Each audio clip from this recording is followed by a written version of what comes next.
الحمدللہ وکفا والسلام علی عبادہ الذین اصطفی اما بعد۔ ایک بھائی نے ایک سوال کیا تھا کہ نبی اکرم صلی اللہ علیہ وسلم پر جادو ہوا تھا اور اس کے بارے میں کچھ وضاحت مانگی ہے اس نے۔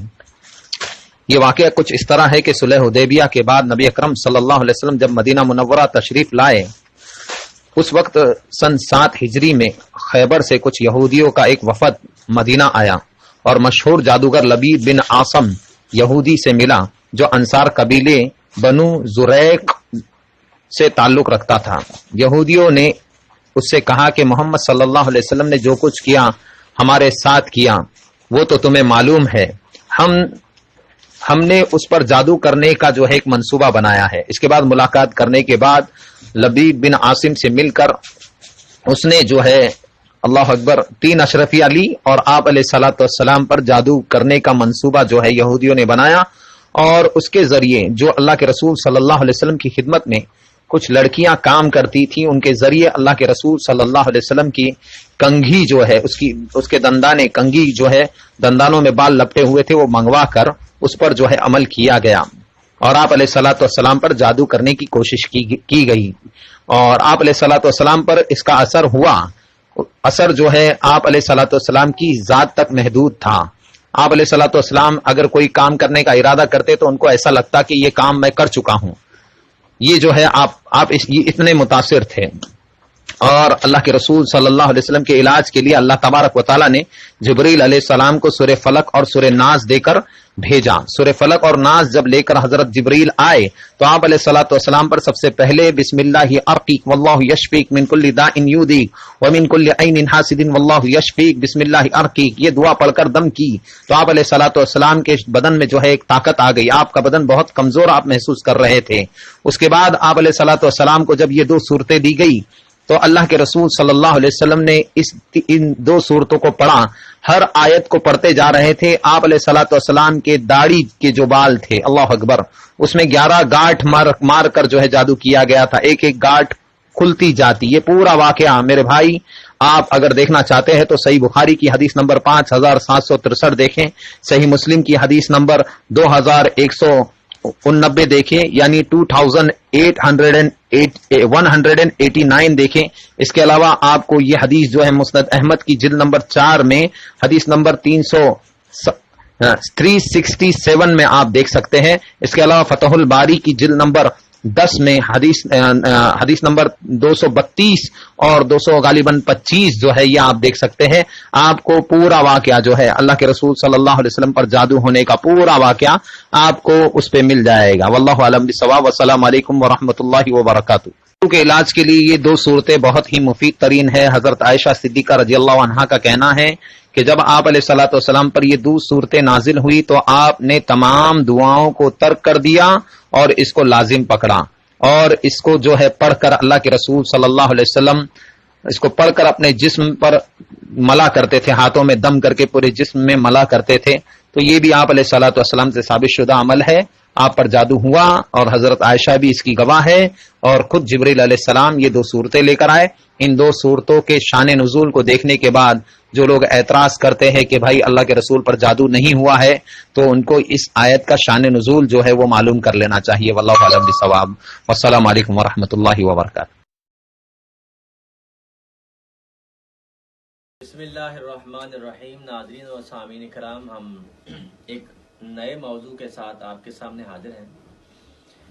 میں ابو تیمیہ محسن ممتاز اور میرے ساتھ بیٹھے ہیں حماد بھائی۔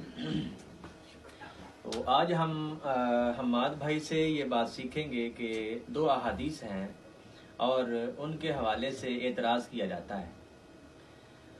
تو حماد بھائی، پہلی حدیث جو آتی ہے، اعتراض کرنے والا اعتراض کرتا ہے کہ نبی صلی اللہ علیہ وسلم پر جادو ہو گیا جی، اور جادو ہو گیا جی، اور جادو تو نبی پر ہو ہی نہیں سکتا اور قرآن کے خلاف ہے، اور نبی علیہ السلام پر جب جادو ہوا روایت میں آتا ہے تو جی آپ بھول جاتے تھے، آپ وہی بھی بھول جاتے تھے، 6 مہینے جادو رہا۔ اس طرح کی فضولیات جو ہیں وہ اعتراض میں پیش کی جاتی ہیں۔ تو اس حوالے سے ہمارے ناظرین جاننا چاہتے ہیں کہ آپ اس کے بارے میں کیا ارشاد۔ بسم اللہ الرحمن الرحیم۔ محسن بھیا، یہ آپ نے بہترین سوال کیا، اور یہ ہمارے دور کی بہت ضرورت ہے. اس دور میں اس حدیث کو لے کر صحیح احادیث کو ٹھکرانے کی کوشش کی جا رہی ہے اور خصوصاً صحیح البخاری کو ٹھکرانے کی کوشش کی جا رہی ہے, تشکیک پیدا کی جا رہی ہے. اس حدیث میں ایک تو اعتراض متن پر کیا جاتا ہے اور 2 یا 3 اعتراض سند پر کیے جاتے ہیں. سب سے پہلے ہم یہ سمجھ لیں کہ جادو کا قصہ ہے کیا. جی. ہوا کچھ یوں تھا کہ ایک شخص نے رسول اللہ صلی اللہ علیہ وسلم پر جادو کر دیا تھا. یہ صحیح البخاری کی حدیث نمبر 6391 ہے. ٹھیک ہے. حدثني ابراہیم بن المنذر قال حدثنا انس بن ایاز عن هشام عن ابيه عن عائشة رضی اللہ عنها ان رسول اللہ صلی اللہ علیہ وسلم طب. اما یہ عائشہ رضی اللہ عنہ بیان کرتی ہیں کہ رسول اللہ صلی اللہ علیہ وسلم پر جادو ہو گیا. حتی انه لیخیل الیہ انه قد صنع الشیء. جادو ہوا کہ آپ کو ایک خیال گزرتا کہ رسول اللہ میں نے کوئی کام کر لیا ہے, میں نے یہ کام کر لیا ہے. وما صنعہ حالانکہ آپ نے یہ کام نہیں کیا ہوتا تھا. وانہ دعا ربہ, پھر آپ نے اللہ سے دعا کی. ثم قال, پھر دعا کے بعد عائشہ رضی اللہ عنہ سے کہا اشعرتی ان اللہ قد افتانی فیما استفتیتہ فیہ, کہ اللہ نے مجھے یہ معاملہ میرا حل کر دیا ہے. اب ہوا کیا تھا, یہ قصہ ہے کہ جادو ہوا رسول اللہ صلی اللہ علیہ وسلم پر اور اس جادو کی وجہ سے آپ کی کیفیت کچھ یوں ہو گئی کہ بسا اوقات آپ کوئی کام کر لیا ہوتا لیکن آپ کے خیال میں یوں ہوتا ہے کہ پتہ نہیں میں نے کیا یا نہیں کیا. جیسے ہمارے ذہن میں بھی بسا اوقات آ جاتا ہے کہ ہم نے ایک کام کر لیا تو بعد میں ذہن میں خیال آتا ہے ہو پتہ نہیں ہم نے کیا یا نہیں کیا. جادو کا قصہ صرف اتنا سا ہے.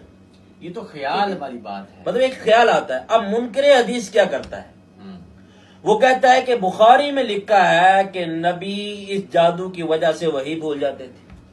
یہ تو بخاری میں نہیں ہے. بخاری میں اس کا بھولنے کا لفظ ہی نہیں ہے, یعنی وہ تو خیال کا لفظ ہے, ایک خیال ہے.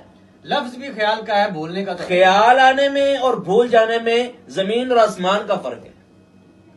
پھر وہی بھول جانا یہ تو ایک الگ چیز ہے. وہ کہہ رہے ہیں کہ نبی وہی بھول جاتے تھے. کہتے ہیں کہ نبی کپڑے پہنے یا نہیں پہنے بھول گئے, نبی بھول گئے جناب میں نے کھانا کھایا یا نہیں کھایا, بھول گئے میں نے آج میں باہر گیا یا نہیں گیا, آج نماز پڑھی یا نہیں پڑھی, نبی بھول گئے. کہتے ہیں بخاری میں لکھا ہے.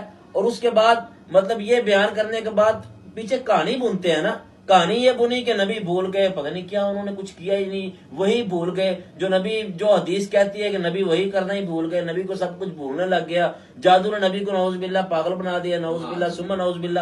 اب ایسی بات کر کے جب قوم کے سامنے پیش کرتے ہیں تو پڑھنے والا بندہ کہتا ہو یہ تو واقعی بڑی خطرناک حدیث ہے. حالانکہ حدیث میں ایسا کوئی لفظ تک نہیں ہے.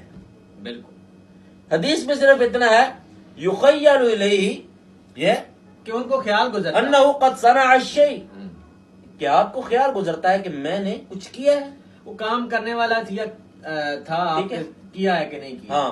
پھر یہ کہتے ہیں کہ رسول اللہ پر یہ کیفیت 6 مہینے تک رہی. حدیث میں تو آپ نے حدیث پڑھی ہے اور اس میں تو کوئی 6 مہینے کا حدیث 6 مہینے کی آتی ہے مسند احمد بن حنبل میں.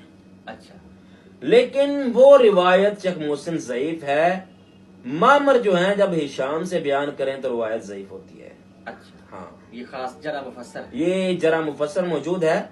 معمر عن ہشام بن عروہ سے طریق سے مسند احمد یہ 24,347 نمبر حدیث ہے. ٹھیک ہے, صحیح. معمر کی روایت ہشام سے ضعیف ہوتی ہے. یہ حافظ ذہبی اور ابن حجر نے ابن ابی خیثمہ کے یعنی کہ واسطے سے یحییٰ بن معین سے بیان کیا ہے. امام یحییٰ بن معین نے ہم کو بتایا ہے کہ معمر جب ہشام بن عروہ سے بیان کرتے ہیں تو وہ روایت ضعیف ہوتی ہے.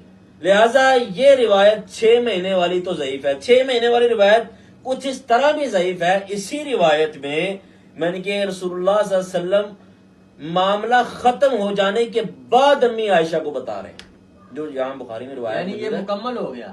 بخاری میں روایت ہے نا کہ آپ پر جب جادو ہوا تھا، جادو کا کسی کو پتہ نہیں چلا کہ رسول اللہ پر جادو ہوا ہے. صحیح صحیح.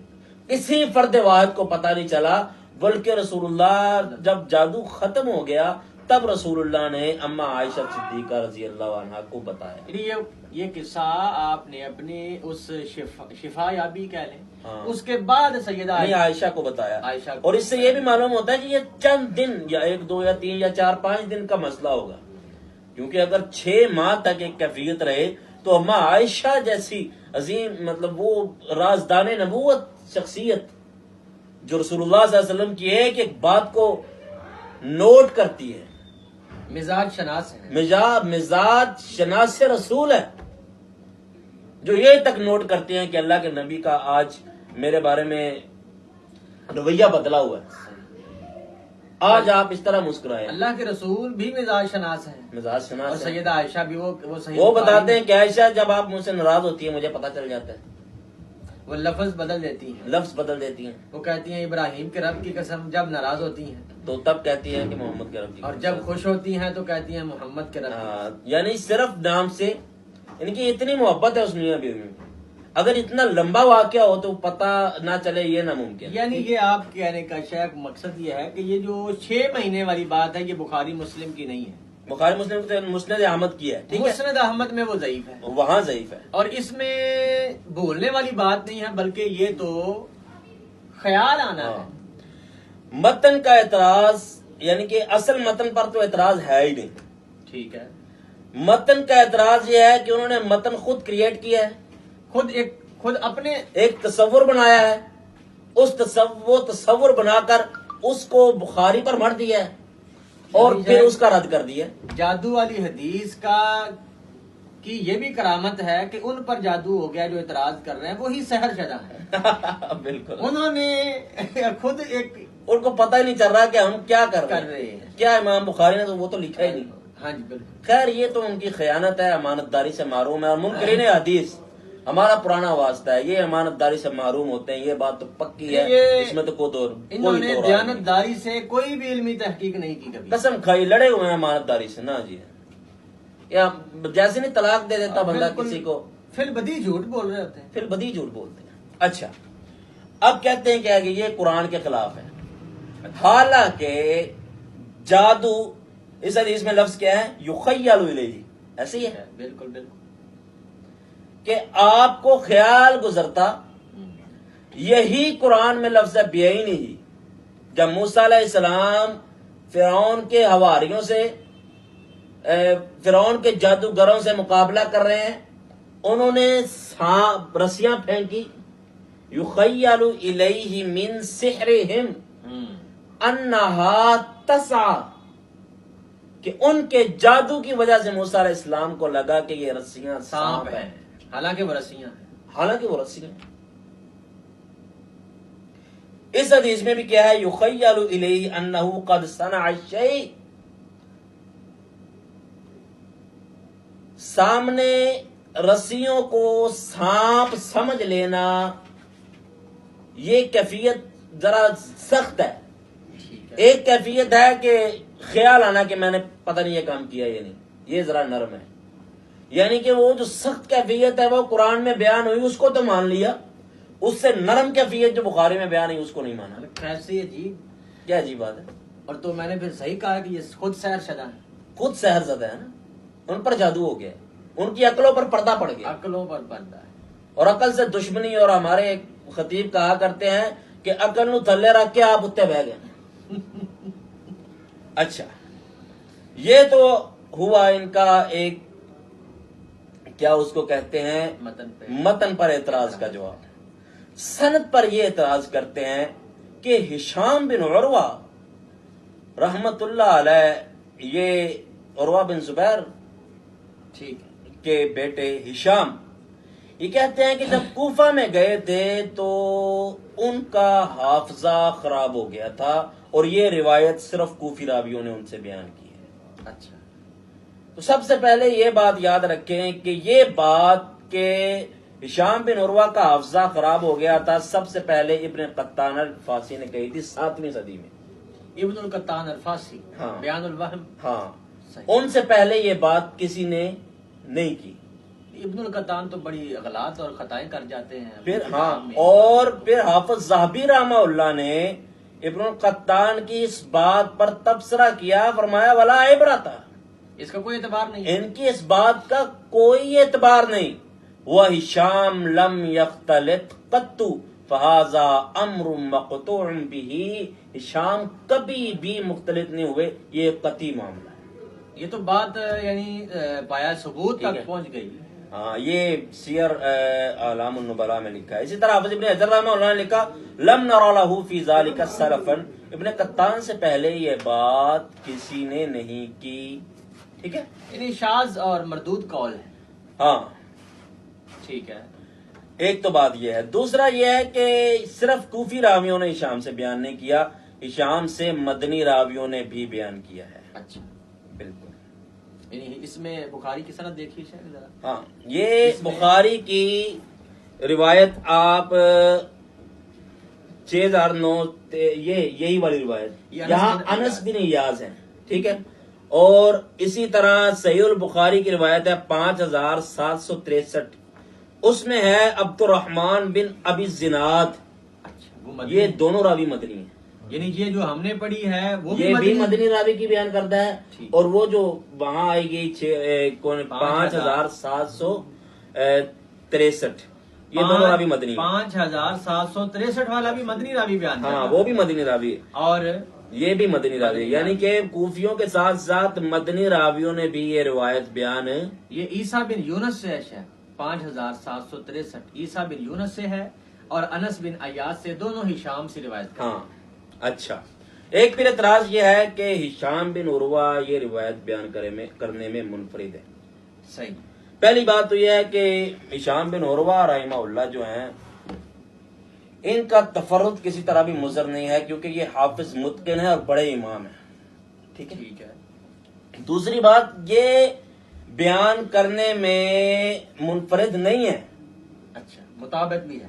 ہاں، عبد الملک بن جریج جو ہشام بن عروہ اور عبداللہ بن عروہ دونوں کے شاگرد ہیں، یعنی کہ عبداللہ بن عروہ کے بیٹے ہشام، یعنی کہ یہ دو یعنی کہ بیٹے ہیں، دونوں کے شاگرد ہیں عبد الملک بن جریج۔ ابن جریج ہاں، مشہور ہے نام۔ ابن جریج رحمہ اللہ اس حدیث کو بیان کرتے ہیں، یہ 5765 ہے، اور وہاں الفاظ بیان کرتے ہیں حدثنی آل عروہ، اچھا، مجھے عروہ کی اولاد نے بیان کیا، صحیح۔ یہ تو یعنی کہ دونوں نے بیان کیا۔ دونوں نے بیان کیا، بالکل بالکل۔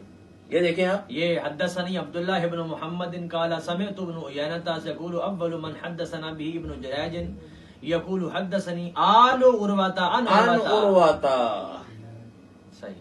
فسألت ہشاما عنہ، پھر میں نے بعد میں، یعنی کہ آل عروہ نے یہ بیان دو کیا، سندیں ہو گئی۔ دو سندیں ہوں گی، ٹھیک ہے، بالکل بالکل۔ یعنی کہ پہلے یعنی عبداللہ بن عروہ اور ہشام بن عروہ یہ دو روایت بیان کرنے والے ہیں، یعنی کہ تفرد کا اعتراض بھی، تفرد ختم ہو گیا۔ تفرد کا اعتراض بھی ختم ہوتا ہے، ہو ٹھیک ہے۔ پھر اس پر اعتراض کیا جاتا ہے کہ احناف اس روایت کو صحیح نہیں مانتے۔ اچھا، امام ابو حنیفہ کے بارے میں کہا جاتا ہے یہ سفید جھوٹ ہے، امام صاحب کی طرف غلط بات، امام صاحب رحمہ اللہ کی طرف غلط بات منسوب کر دی ہے، اور خود احناف کی طرف یہ بات غلط منسوب کی ہے۔ اچھا، احناف میں سے ایک جساس حنفی معتزلی، اس نے انکار کیا ہے، لیکن جو جساس ہے وہ حنفیت کا نمائندہ نہیں ہے، وہ تو معتزلیت کا نمائندہ، معتزلی ہے، بالکل۔ حنفی نہیں ہے۔ تو خود علامہ عینی رحمہ اللہ نے، اسی طرح ملا علی قاری رحمہ اللہ نے بڑی شدت سے رد کیا جو اس حدیث کا انکار کرتے ہیں۔ بالکل، علامہ عینی عمدۃ القاری میں، عمدۃ القاری میں انہوں نے بڑی شدت سے رد کیا اس بات کا، فرماتے ہیں وَقَدْ اعْتَرَضَ بَعْضُ الْمُلْحِدِينَ عَلَى حَدِيثِ عائشہ، یعنی انہوں نے ملحدین کہہ دیا ہے، جو اس حدیث پر اعتراض کرتے ہیں ان کو ملحدین کہتے ہیں، یعنی علامہ عینی الفی رحمہ اللہ، منکرین حدیث کو علامہ عینی نے ملحد ہی کہہ دیا، یعنی کہ یہ حناف کا سہارا لینے چلے تھے نا، اور انہوں نے ان کو جوتا ہی پھیر دیا انہوں نے تو پھر جوتا ہی پھیر دیا ہے۔ کہ بھائی بھاگ جو یہاں سے، یہ تو ثابت ہے، یہ تو ثابت اور ہے. علامہ وہ عینی تو کہہ رہے تم تو ملحد ہو، جو کہتے ہیں نا یہ اس پر اعتراض ہے وہ ملحد ہے. ملا علی قاری رحمہ اللہ نے اس کو مبتدیہ کہا جو اس پر اعتراض کرتے ہیں. وہ مرکات المفاتیح. ہاں مرکات میں. تو یہ ہے شیخ محسن ان کے اعتراضات کا معاملہ. یہ تارے عنکبوت بھی ان سے مضبوط ہوتا ہے. ہاں یہ تو یعنی کہ ان کے اعتراض کیا ہوتے ہیں، صرف لفظوں کی گیم ہوتی ہے. ذلیل کے میدان میں آ کر 1 منٹ کیا 1 سیکنڈ بھی ٹھہر نہیں سکتے. محض لفظوں کی گیم ہے، اور لفظ ایسے بنتے ہیں کہ عام بندہ تو پریشان ہو جاتا ہے. وہ پتہ نہیں کون سے محدث صاحب بیٹھے ہیں، محدث صاحب سے پوچھ لو جناب حدیث کی تعریف کیا، اس کو وہ بھی نہیں آتی ہوتی. تعریف تو ایک اگلی بات ہے، اس کو تو حدیث کی بہت ابتدائی معلومات کا نہیں پتا ہوتا ہے. مشہور فیس بک پہ بھی بندہ ایک ہو رہا ہے اور آدھا کو شیخ الاسلام بننے کی کوشش کر رہا ہے. اس نے ضعیف الاقوال، یعنی ان کو ایک عبارت بھی عربی کی لکھنی نہیں آتی. یہ ایک اور بزرگ مجھے یاد آ گئے، اب پتہ نہیں اب تبصرہ آ ہی گیا تو کیا دیتا ہوں. وہ فرماتے تھے میں ابن تیمیہ کی غلطیاں نکال سکتا ہوں. اچھا جی. تو عربی کی کتاب نہیں پڑھتے، وہ اردو پڑھ کے وہ بیان کرتے ہیں، غلطیاں نکالتے ہیں ابن تیمیہ کی. سبحان. یعنی ابن تیمیہ کی کتاب کی ایک لائن بھی نہیں پڑھ سکتے اور غلطی بھی اسی کی نکالتے. ایک اور پیدا ہوئے ہیں، وہ آج کل حبیب الرحمن کاندھلوی کے علوم پھیلا رہے ہیں. سبحان. اور ہمارے اہل حدیث علماء کے چہتے بھی ہیں ماشاءاللہ سے. وہ فرماتے ہیں کہ یہ جو صحیح مسلم کی روایت ہے نا، صحیح مسلم کی روایت نہیں ہے، وہ ضعیف روایت ہے کہ سیدہ ام حبیبہ سے رسول اللہ صلی اللہ علیہ وسلم کی شادی جو تھی وہ 6 ہجری میں ہو گئی تھی، یا مطلب وہ وہاں ہو گئی تھی، کیا نام ہے اس علاقے کا، ہجرت سے پہلے وہ حبشہ میں ہو گئی تھی. اچھا، تو ہم نے جب کہا کہ یہ روایت تو ضعیف ہے، اب انہوں نے کیا کیا، محدث فورم سے نا اس روایت کی تخریج اٹھا کر، تخریج کیا ہوتی ہے، روایت فلاں 25 کتابوں میں وہ بیان ہوئی تھی روایت، تو وہ کہتے ہیں یہ جناب اس کی 25 سندیں ہیں، محدث فورم جا کے دیکھ لو. یہ تو حال ہے. ان سے بات کرا تو کہتے ہیں تم کو پتہ ہی کوئی نہیں جناب، یہ تو آپ تو علم کے دشمن ہیں. تو یہ حالت ہوتی ہے حدیث کا انکار کرنے والوں کی. ہم کہتے ہیں بھائی پہلے پڑھو پھر آؤ حدیث پر انکار کرو، کوئی مزہ تو آئے آپ سے بات کرنے کا. ایسے ہی آپ ابتدائی معلومات میں جھلیاں مارتے ہیں، پھر کہتے ہیں جناب کہ ہم کو کچھ نہ کہو، ہم کو محدث بھی مانو. بھی ہم آپ کو محدث مانیں گے، ہم بخیل نہیں ہیں، لیکن آپ محدث بن کے دکھاؤ، محدث نہ بنو. محدث ہیں محدث نہیں ہیں. جزاک اللہ خیر. شیخ حماد آپ نے اس حدیث پر بڑی اچھی گفتگو فرمائی کہ یہ اصل حدیث تو اس میں یہ الفاظ ہی نہیں ہے کہ یہ 6 مہینے آپ پر جادو رہا ہے، وہ حدیث مسند احمد کی ہے اور وہ ضعیف ہے. اور جو صحیح بخاری کا کہا جاتا ہے، وہ صحیح بخاری میں ایسی کوئی روایت نہیں ہے جس میں یہ لکھا ہو کہ آپ بھول جاتے تھے.